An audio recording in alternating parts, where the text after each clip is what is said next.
Bienvenue dans la Journée mondiale de l'art sous le haut patronage de l'UNESCO. Avec moi, j'ai l'artiste Gaël Chouane et Didier Saulnier, qui a été un des cofondateurs de la plateforme The Art Pledge, en lien bien entendu avec art et engagement. Il va nous parler de cette plateforme.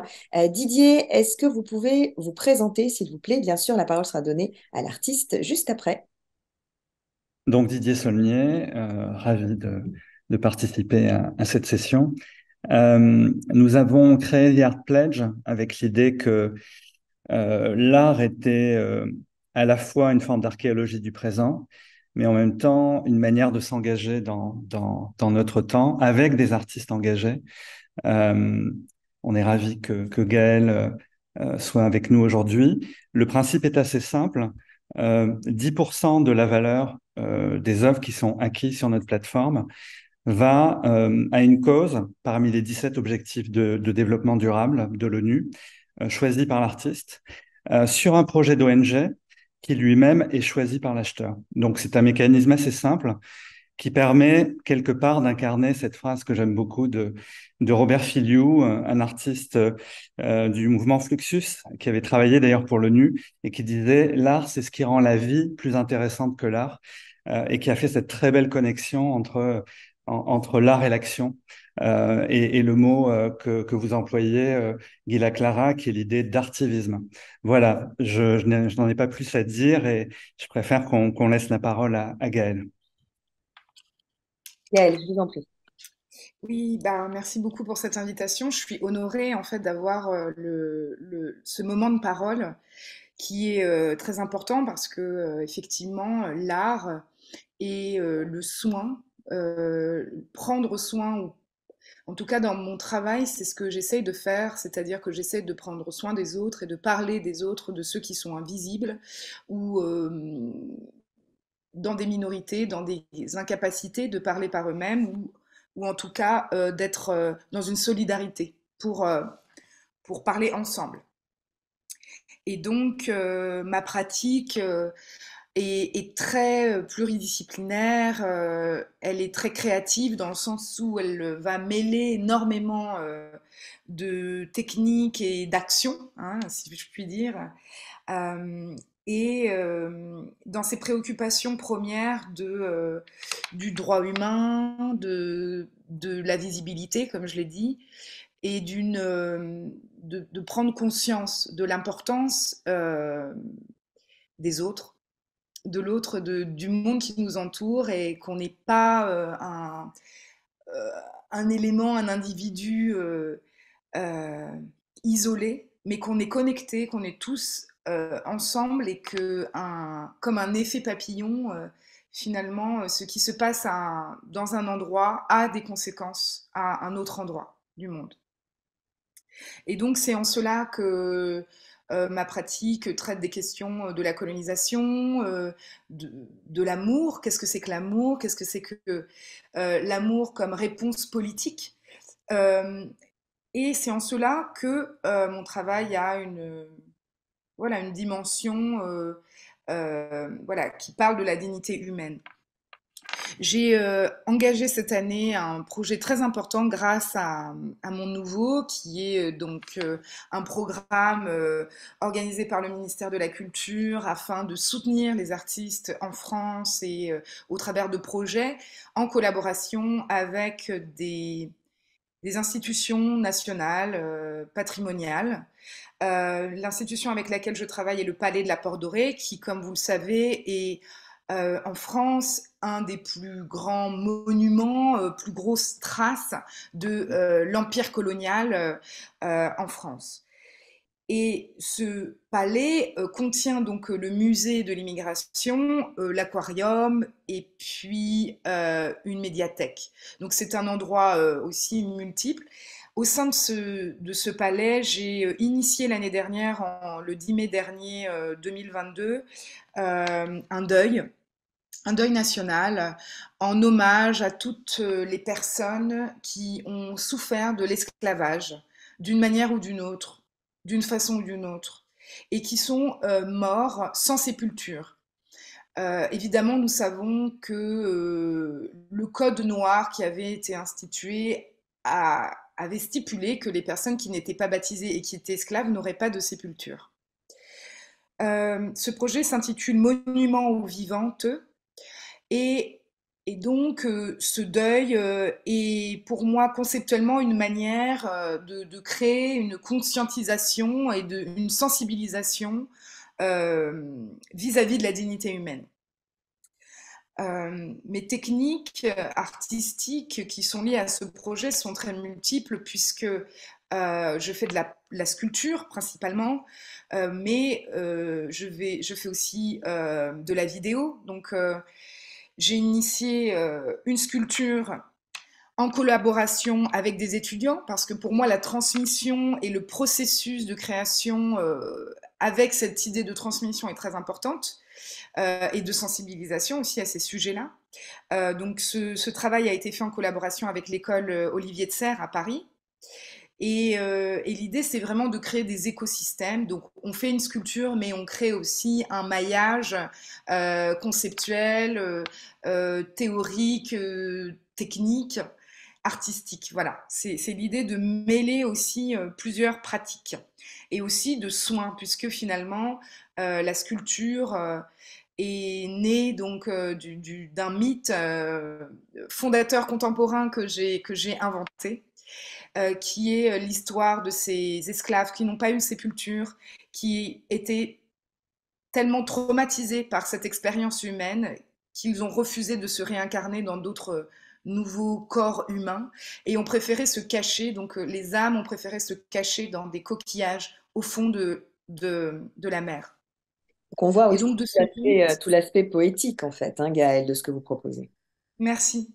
Oui, et je pense que c'est là où la magie de l'art opère, c'est-à-dire que au travers d'une poésie, euh, on parle de politique, on parle aussi de social, on parle en fait, à un endroit, on peut regrouper beaucoup plus de domaines que l'art, finalement.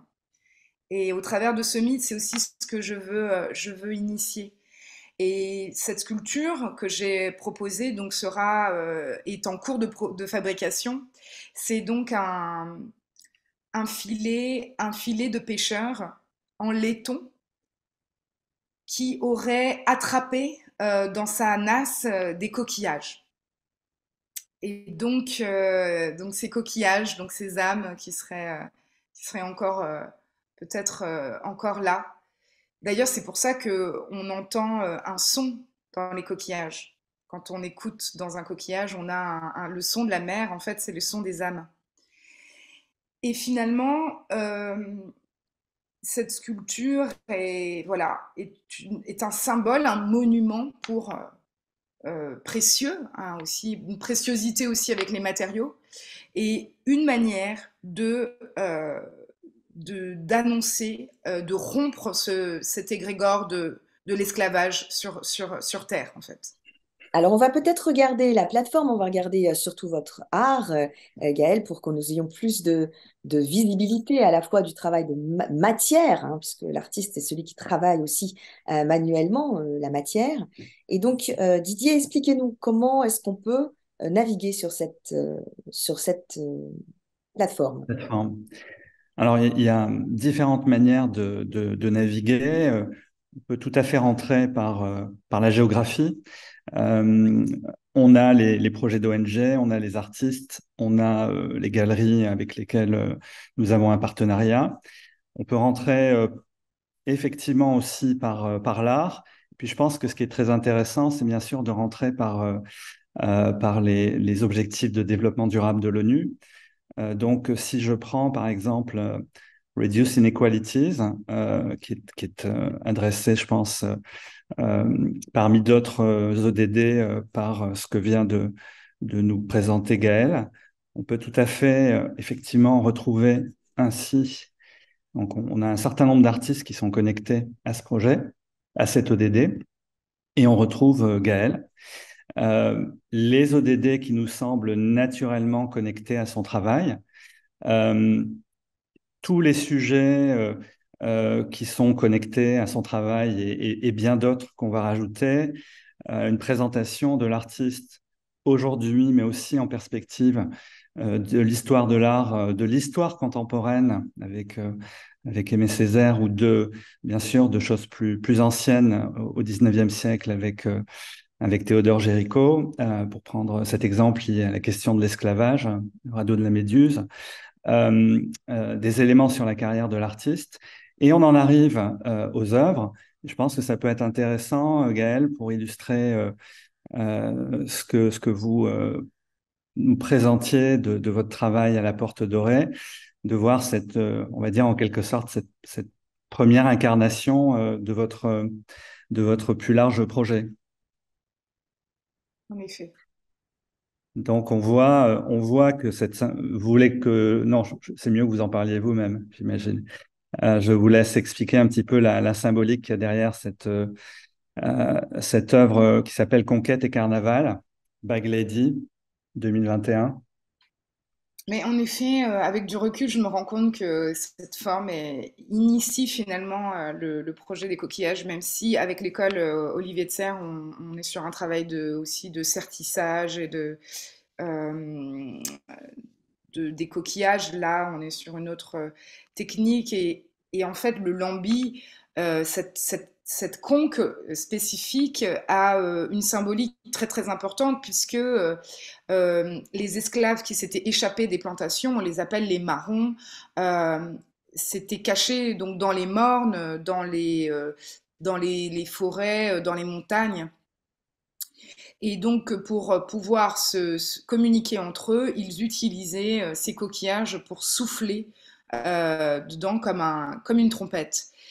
Et donc, c'est un symbole vraiment d'une libération, d'une révolution qui aurait en tout cas fonctionné en partie.